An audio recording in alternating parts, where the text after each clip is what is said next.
Greetings to the Global Young Academy and to all Young Academy members. I am Bruce Alberts. I'm sitting here in my home in San Francisco, sheltered in place.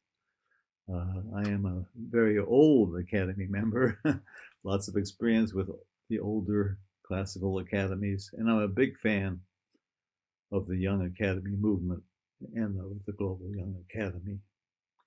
As a former advisor on your advisory board of the GYA, I've been asked to say a few words of welcome and also perhaps a little guidance on how you might help to heal the world, as the title of this conference, GYA conference states.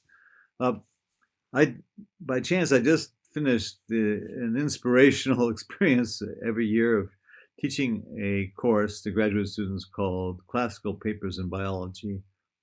And every year we end with Darwin as a model science, and we read several chapters from his Origin of the Species.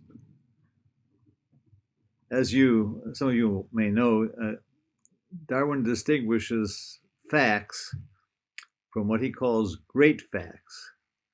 And he often uses these great facts in sets of three. So with that model in mind, I want to just offer three great facts, what I think are great facts that should guide your deliberations and your plans for the future. The first great fact is that scientific thinking, and scientific values are more needed now than ever across the globe. It's an urgent matter that for every country, and it just is very clear that without this kind of thinking and this kind of respect for evidence, the world's going to have a terrible future.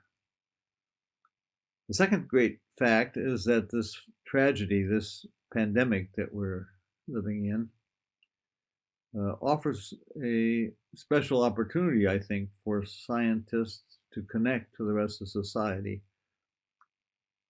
In as much as scientific knowledge and scientific ways of thinking are needed to save millions of lives, many millions of lives, and there's so much false information going around, trying to fool people, and it's dangerous. It's incredibly dangerous. So this is a time when science can really reveal what it can do, why it's important, and how it works, and truly get the respect of society, everyone in society.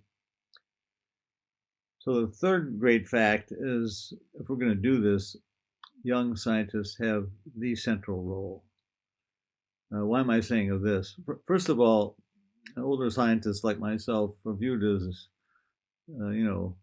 remote, arrogant, threatening when we try to contact people who are not scientists. You have shown over and over again through the Young Academy movement that you could be special connectors between science and politicians and others, and many others in society, because you're non-arrogant, and your humility, and you have a personality that reminds people of their children or their grandchildren.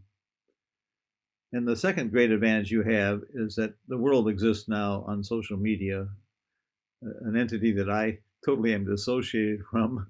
So my generation really is not connected to the world anymore.